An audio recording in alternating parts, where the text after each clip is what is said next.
Live from Fargo and serving you on TV, online, and on the go, this is Valley News Live at noon. We begin with breaking news. A Becker County radio station is reporting Detroit Lakes High School has been evacuated following a gas leak. KDLM Radio posted to Facebook around 10 a.m. saying Roosevelt Avenue is closed from Willow Street to North Shore Drive. We called Detroit Lakes Police for more information and were told all officers are responding to the gas leak. Stay with us as we learn more about the situation.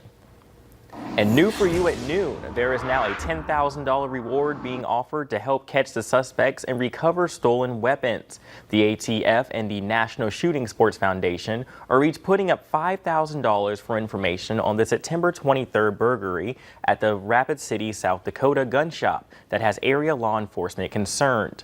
Police say about 40 guns were stolen after surveillance video captured 3 people smashing display cases with baseball bats. Police have 1 juvenile in custody and have recovered 21 of the firearms. Now, if you were outdoors this morning, you felt a little bit of sprinkles. I know I did this morning. Well, let's check in with meteorologist Nathan Hopper.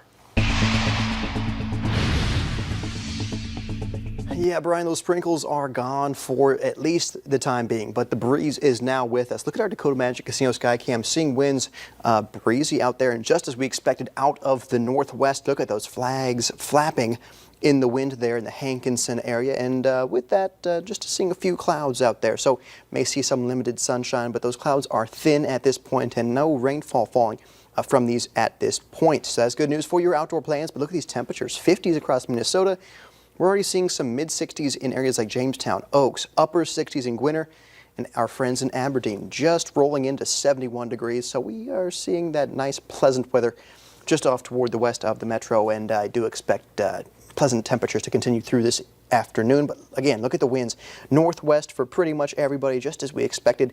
And we can see areas like Jamestown, windiest, with sustained winds around 20, gusting to 26 miles per hour, and then even windier out toward the Oaks and Gwinner areas. We're seeing gusts upwards of 30 miles per hour off toward the south. Now, we are tracking, Brian, the chance for some more showers, maybe even a rumble of thunder in some areas this afternoon. Of course, we'll break down where, when, and of course, look at the rest of that 7-day planner coming up in a couple minutes. Definitely more important to get jackets with hoods on it or umbrellas at this time. Sure. Yeah, that's right. Thank you, Nathan. Well, one woman is dead after she was hit and killed by a car on an Otter Tail County road. The Minnesota State Patrol says it happened around 2 Tuesday morning on Highway 34 near Dunvilla. 23-year-old Tristan Walter of Wahpeton was the driver of the vehicle that hit and killed the woman. The victim is identified as a 27-year-old woman from Winona, Minnesota. No other information about the crash is being released. The Itasca County, Minnesota Sheriff's Office is asking for help finding a missing man. 29-year-old Jeremiah Utah was last seen in Grand Rapids Sunday night. Contact the Itasca County Sheriff's Office with any information. It is believed to be one of the largest medical cyber attacks in U.S. history. It impacts over 400 locations, including right here in Fargo.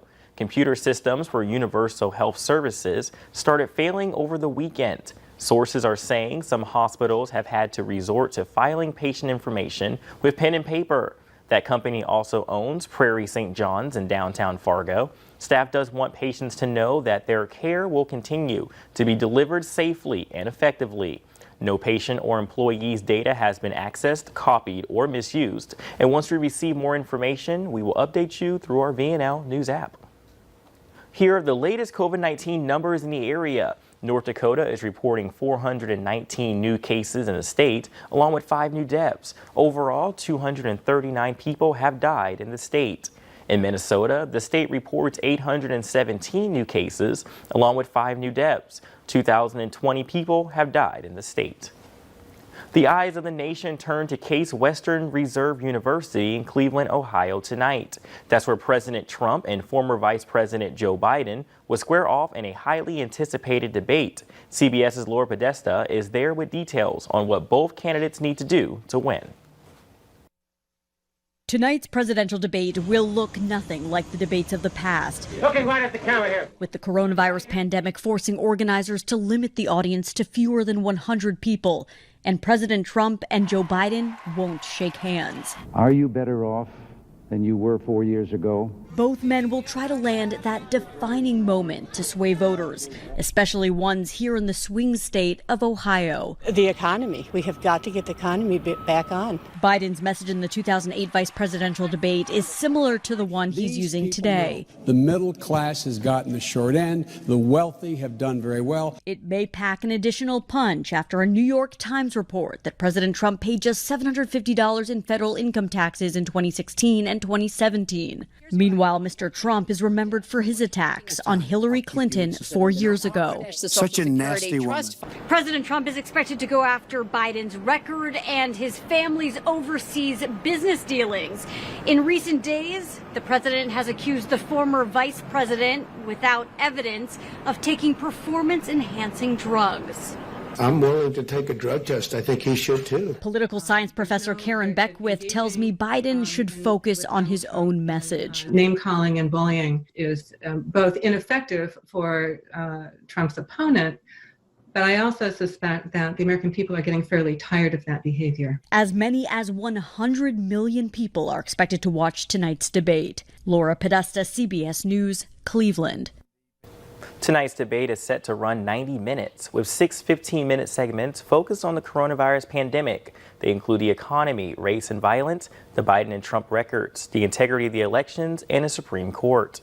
President Trump and former Vice President Biden are scheduled to debate again on the 15th and the 22nd of October. The grand jury proceedings in the Brianna Taylor case will be released tomorrow.